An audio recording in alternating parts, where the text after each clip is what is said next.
नमस्कार दोस्तों, stock market learner प्रभात आपका स्वागत करता है। आज की स्टॉक लर्निंग में जानेंगे एक ऐसी कंपनी जिसके बारे में यदि आप दिल्ली एनसीआर से बिलोंग करते होंगे, शायद भली भांति कंपनी के बारे में जानते होंगे।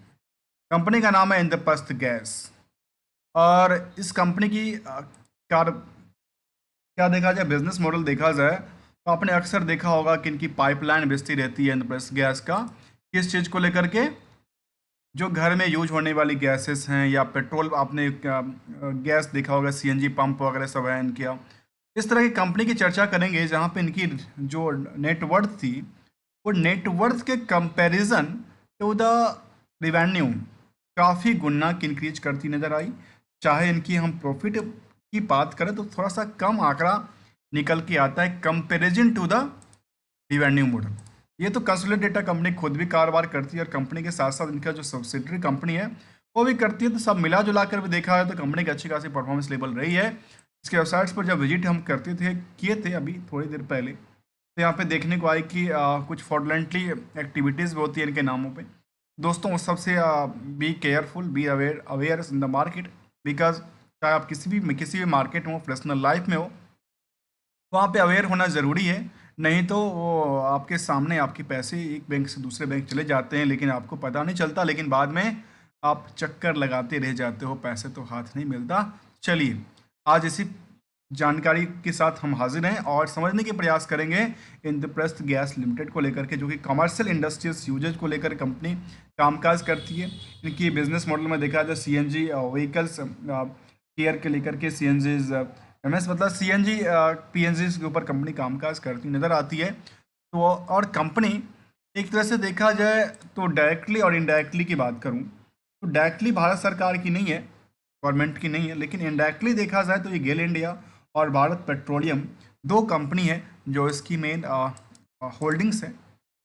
कह सकते हैं कि इन लोगों ने इनको प्रमोट किया है, इन कंपनी ने इनको प्रमोट करके रखा है, लेकिन ये कंपनी अल्टीमेटली किसका है? सरकार की कंपनी निकल के आती है। तो सरकारी कंपनी में ऐसा क्या निकल के आया जो हम लोग अभी आकलन कर रहे थे? इसको चार्ट में क्या नज़र आया थी? चार्ट में हमें ये देखने को लगा कि लगातार अपने पुराने ब्रेकआउट को तोड़ रही है, और जब भी ब्रेकआउट को तोड़ती है मार्केट में थोड़ी सी नीचे आती है, हमेशा खरीदारी होता है। जब भी आप सिचुएशन को देखा जाए, देख के देखिए, समझ के देखिए मार्केट में हो क्या रहा था। अच्छी खासी प्रॉफिट बुकिंग भी होती है, अच्छी खासी यहाँ पे पैसे बनती नज़र आती, कई बार सेटअप भी होती नज़र आती है। जहाँ पे हम चार्ट में पिछले 5 साल के चार्ट को देखें तो फिलहाल हमें ये समझ में आई, जो सिंपल सी बात करूँ तो सिंपल बात में ये समझ आई कि क्या यहाँ पे ब्रेकआउट इन्होंने तोड़ नहीं पाया, इस टाइम फ्रेम की ब्रेकआउट को तोड़ा। तो इसको कहते हैं, जब अपनी पुरानी रिकॉर्ड को जब तोड़ती है तो उसको कहते हैं ब्रेकआउट। और ये आंकड़ा ऐसे निकल के आई और लास्ट देखने को मिला कि ये पुराने रिकॉर्ड को क्या तोड़ती नजर आती है। ऑब्वियसली देखने को मिलती है कि पुराने रिकॉर्ड को तोड़ने की अंदाज से बैठी है। जो उनका पुराना रिकॉर्ड था वो किस पीरियड का था? 2021 का था। 2021 के बाद ये दोबारा उसी पोजीशंस पे आके खड़ी हुई है जिसको कहते हैं प्राइस टू द इंक्रीजिबल्स, इनक्रेडिबल्स। तो चलिए जानने का प्रयास करते हैं इंद्रप्रस्थ गैस का क्या क्या फंडामेंटल्स की चीज़ें हैं और क्या इनकी सपोर्टिंग्स वगैरह सब बनती नज़र आती है।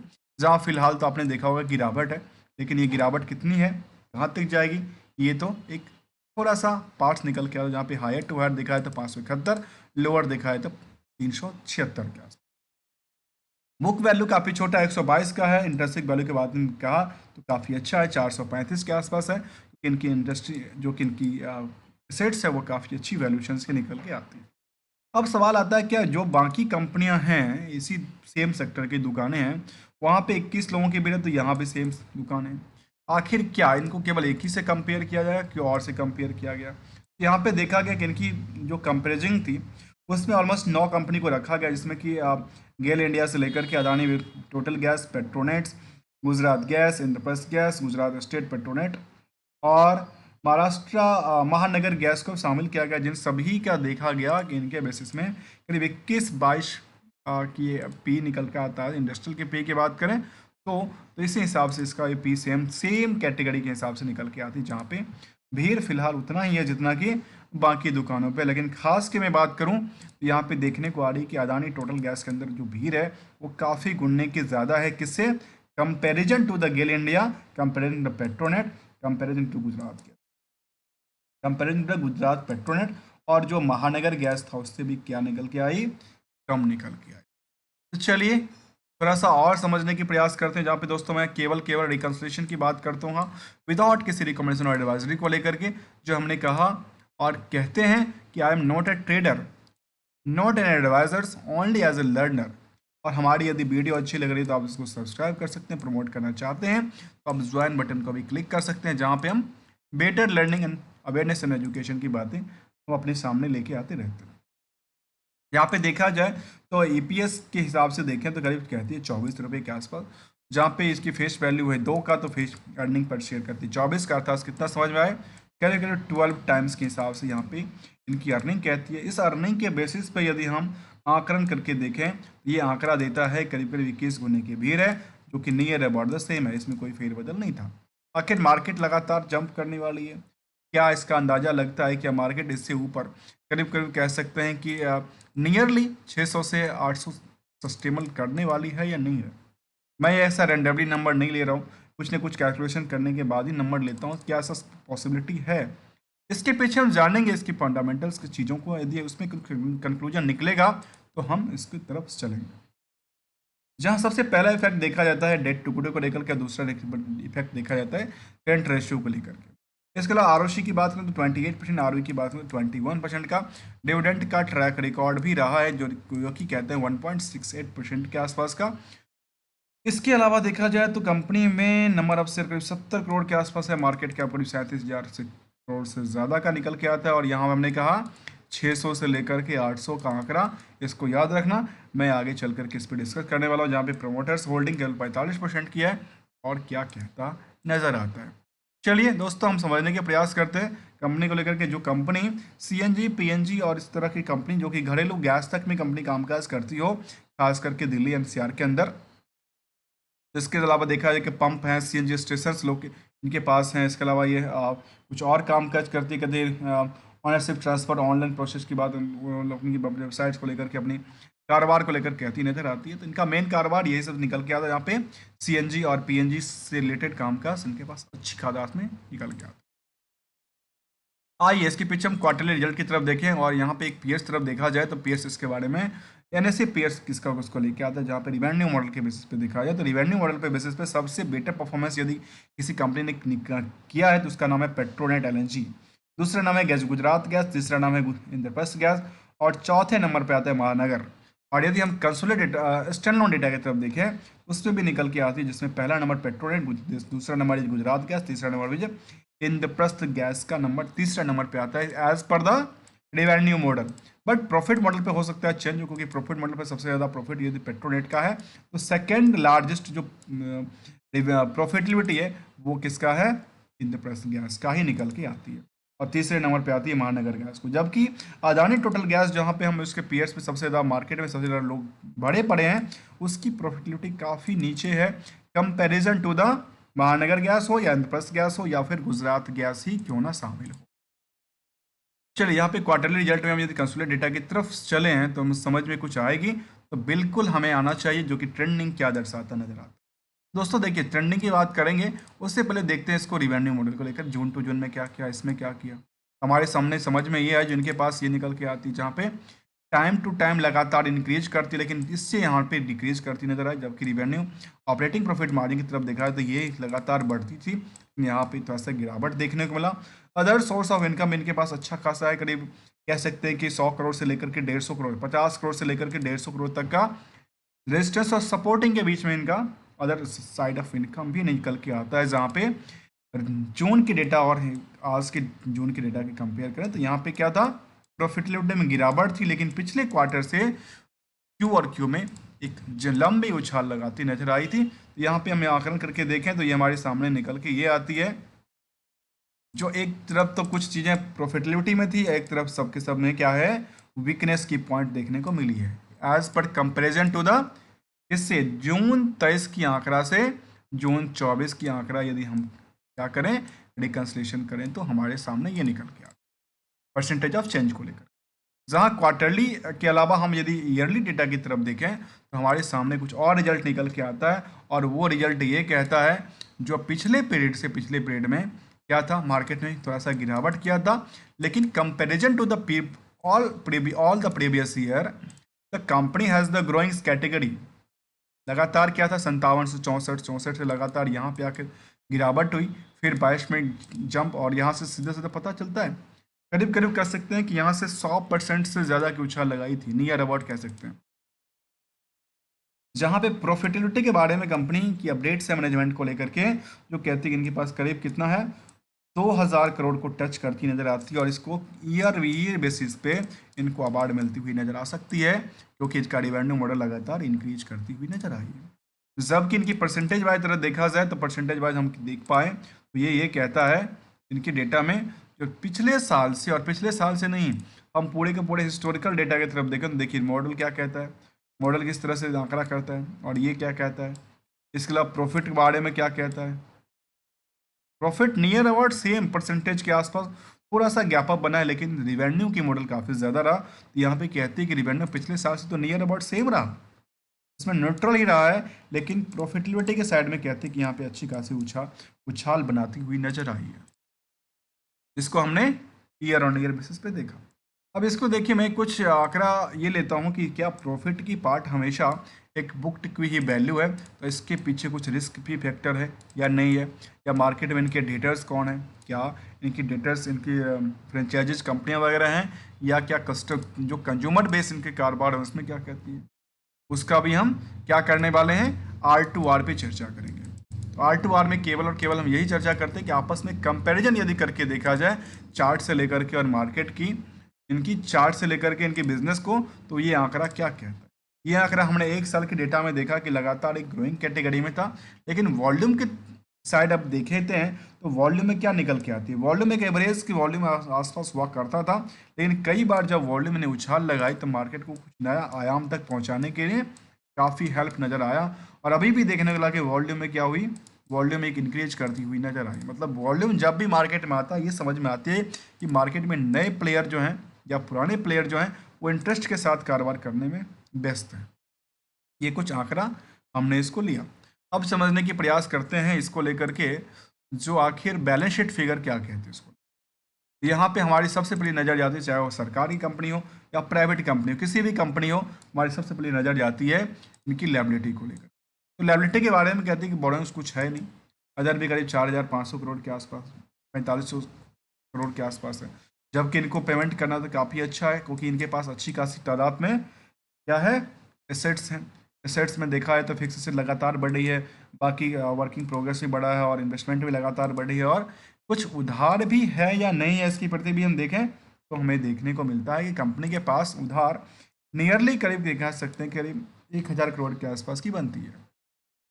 इसमें रिस्क कितना बनता है, इसके पीछे हम डेटर्स को देखेंगे, डेटर की परसेंटेज को देखेंगे तो हमारी समझ में आए कि 1000 करोड़ के आसपास की है, जो इनके पास एक महीना में पैसे आते हैं, जो इनमें कोई ऐसा रिस्क तो देखने को बनती नहीं आती, क्योंकि as per the term condition as the, जो कि सेलर की साइड से होता है या बेयर की साइड से होता है, वो कई बार 30 दिन, कई बार 45 दिन, कई बार 60 दिन, और गवर्नमेंट की कंपनियों में तो कई बार देखा गया है कि 6-6 महीने तक हमने देखा कि लगा रहती है, डेटर्स पर ही रहती है।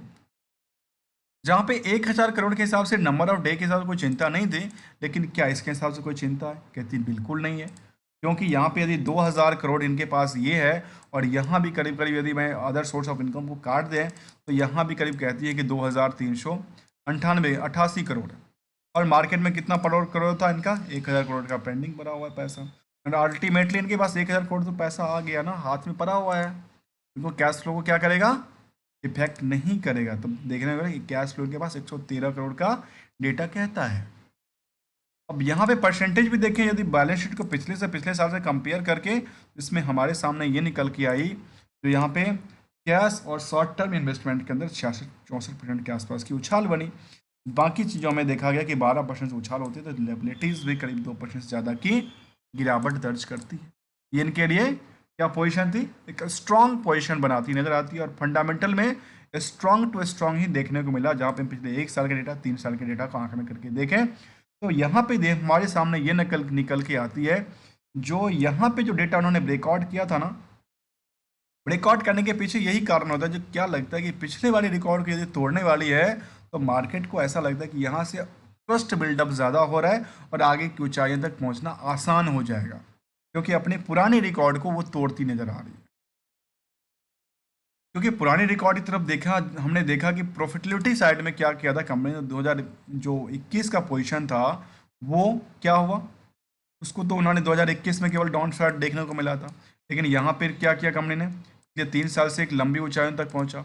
उससे पहले इस तरह की पोजीशन नहीं थी, लेकिन profitability side, operating profit margin इससे कई गुना ज़्यादा थी, क्योंकि मार्केट में और भी कंपटीटर इनके पास में आती नजर आई है। निवेशक की बात हमने किया कि यहाँ पे एक तो प्रमोटर्स में गवर्नमेंट्स की कंपनियां बैठी है, एफआई की तादाद में है, डीआई अच्छी अच्छी खासी तादाद में है, जहाँ पे डीआई में एलआईसी से लेकर के बड़ी बड़ी एलआईसी के फंड्स हैं, बाकी सारे देखा है तो पराग्स फॉरेक्स फंड और बाकी जितनी बड़ी बड़ी इंडस्ट्रीज हैं, कंपनीज हैं जो कि डीआई के अंदर कामकाज करती है, उनका होल्डिंग है। डायरेक्टली देखा जाए तो गवर्नमेंट की होल्डिंग है, जहाँ पे government of India NCT of Delhi का भी पोजीशन है, करीब 5% के आसपास की होल्डिंग एनसीटी ऑफ दिल्ली का भी है। मतलब ये कह सकते हैं कि ज्वाइंटली इन्होंने कामकाज किया है इस कंपनी को, अर्थात कुछ जो लैंड्स वगैरह होगी उस टाइम पे तो उन्होंने क्या किसने दिया, तो तो दिल्ली सरकार ने दिया होगा, इसलिए क्या किया, उनको दिल्ली सरकार को 5% की अलॉटमेंट कर दिया, बाकी किसके पास चला गया, वो चला गया उनके पास। अब यहाँ पे भी सवाल है, जिन गवर्नमेंट ऑफ दिल्ली एनसीटी के पास जाता है वो गवर्नर के पास जाता है। वो गवर्नर कौन कौन चलाता है, क्योंकि दिल्ली एक नेशनल कैपिटल टेरिटरी है। चलिए बात है पब्लिक की लोग, पब्लिक केवल 8% की होल्डिंग, और यहाँ पे भीड़ जो है बाकी जगहों से देखा जाए तो कंपनी में अच्छी खासी भीड़ बनी है, जहाँ पे भीड़ थोड़ा सा कई बार कम भी होता है, लेकिन नियरली ये कह सकते हैं कि 3 लाख की भीड़ इनके स्टॉक में लगातार बनी है। और जब पहले तो काफ़ी ज़्यादा भीड़ थी यहाँ पे, लेकिन भीड़ थोड़ा सा सेटअप हुआ है। यहाँ पे ये समझ में आया कि यहाँ पे कुछ लोगों ने अच्छी खासी तादाद में इस स्टॉक को, जब मार्केट की निचली सतह पे गई थी मार्केट, तो उनमें अच्छी खासी जगह पे खरीदने का मौका मिला था और लोगों ने भर भर के खरीदा। यहाँ पे वॉल्यूम लगातार, हमने देखा कि वॉल्यूम लगातार अच्छी पोटेंशियल के साथ मार्केट में इंटरेस्टेड बना रही है। जबकि जब मार्केट लगातार रन पे चल रही थी, तो वहाँ पे देखिए इंटरेस्ट की पार्ट, तो इंटरेस्ट वॉल्यूम क्या हुई, वॉल्यूम नहीं आ रही थी, मतलब मार्केट में जिनके पास था पोर्टफोलियो में वो इंटरेस्टेड नहीं थे बेचने को लेकर के, कुछ परसेंटेज ही बेचने के लिए इंटरेस्टेड थे, जो कि ट्रेडर्स की पार्ट की होती है, अदरवाइज नहीं थे। सेंटिमेंटल के बारे में कुछ कहता होगा तो यहाँ पे एजीएम की बात करती है, 25 साल हुई है कंपनी का, 25वां अपनी एजीएम कर रही है। साथ में उन्होंने अभी तक पीपीटी के बारे में यहाँ पे अपडेट नहीं दिया कंपनी का, जो जुलाई में आना था वो यहाँ पे नहीं देखने को मिला। आते हैं एनालिसिस के पार्ट और चार्ट में उन्हें लगातार कई बार देखा, और हम ये भी देखेंगे आखिर निवेशकों को मिला क्या। यहाँ पे देखने को ये मिली कंपनी के पास ऑलमोस्ट कुछ सालों में जो प्रॉफिटेबिलिटी और सेल्स का परसेंटेज था, उसमें जो सेल्स के परसेंटेज तो नियरली लगातार बढ़ती नजर आई, प्रॉफिटेबिलिटी बढ़ती नजर आई, स्टॉक प्राइस बढ़ती नजर आई, और इसके हिसाब से देखा जाए जो कि एक एवरेज से कम था, और यहाँ पे रिटर्न इक्विटी लगातार बढ़ती, मतलब स्टॉक प्राइस को छोड़ के बाकी सारी चीज़ें सस्टेन कर दी, लेकिन स्टॉक प्राइस में थोड़ा सा क्या था, प्रॉफिट बुकिंग लगातार चलती नजर जाती, तो एक तरह से ट्रेडर की पार्ट में रह गई है। पिछले 6 महीने का डेटा देखो, एक महीने यहाँ पे कुछ दिनों से लगातार एक बुल कैंडल की तरह कामकाज करती है। आखिर आखिर निवेशकों को दिया क्या, इस कंपनी ने निवेशकों को दिया क्या, तो निवेशकों की तादाद में देखा था पिछले 5 सालों में 58% को उछाल दिया, एक साल में देता है 14% के आसपास, और ये आंकड़ा देती है। साथ में कुछ कंपनी अपने निवेशकों को क्या कुछ और भी देती है, कहती है हाँ बिल्कुल देती है, और वो ये देता है कि डिविडेंड भी देती है, हर साल देती है। इसका डिविडेंड का ट्रैक रिकॉर्ड हर साल है। 2023 में देखा जाए तो 23 के डेटा में कंपनी ने 2023 में कितना डिविडेंड दिया था, 17 रुपये का डिविडेंड दिया था, और अभी जाकर के 5 रुपये का डिविडेंड दिया उसने नंबर। मतलब कंपनी डिविडेंड अच्छी खासी देती है अपने निवेशकों को, और साथ में ये देखा जाए स्टॉक की प्राइस भी अच्छी खासी मूवमेंट के साथ कामकाज करती है। यदि हम ऑपरेटिंग प्रॉफिट देखा जाए यहाँ पर केवल इसके हिसाब से, तो ये कहता है यहाँ से यहाँ पे ग्रोथ लेवल है, और यहाँ से भी यहाँ पे जोन में क्या था, एक ग्रोथ लेवल बनाई थी कंपेरिजन टू द पिछले quarter as per the standalone data. जबकि एनालिसिस पार्ट की तरफ देखा जाए तो बीएससी एनर्जी और BSC oil and gas sector के कंपैरिजन की तरह, तो इसमें यह दिखाता है कि इसकी परफॉर्मेंस लेवल उतनी तगड़ी नहीं थी लास्ट 10 सालों को छोड़ के देखा जाए तो, केवल ये यहाँ पे 500% के आसपास उछाल थी, बाकी पीरियड में इसमें उस तरह की उछाल देखने को नजर नहीं है, क्योंकि बीएससी जो सेंसेक्स है उससे भी क्या हुआ, ये टूटती नजर आई, हमेशा देखने को मिला कि टूटती ही नजर आई, कुछ पीरियड को छोड़ दिया जाए।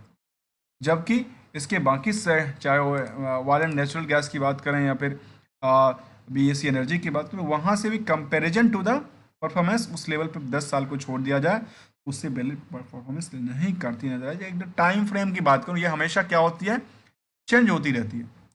जैसे ही हम कभी बार कंपेयर करने के टाइम पे बुल मार्केट बियर मार्केट को कंपेयर करते हैं, तो ऐसा साबित होता है कई बार। अब जब हम शामिल करेंगे इस प्राइस से लेकर के इस प्राइस, तो हमें लगेगा अच्छा ये तो मार्केट बड़ी तगड़ी जंप कर गई। तो ऐसा नहीं होता, ये एक टाइम फ्रेम की डेटा निकल के आती है और ये हमेशा चेंज हो जाती है, इसमें कोई बड़ी बात नहीं है।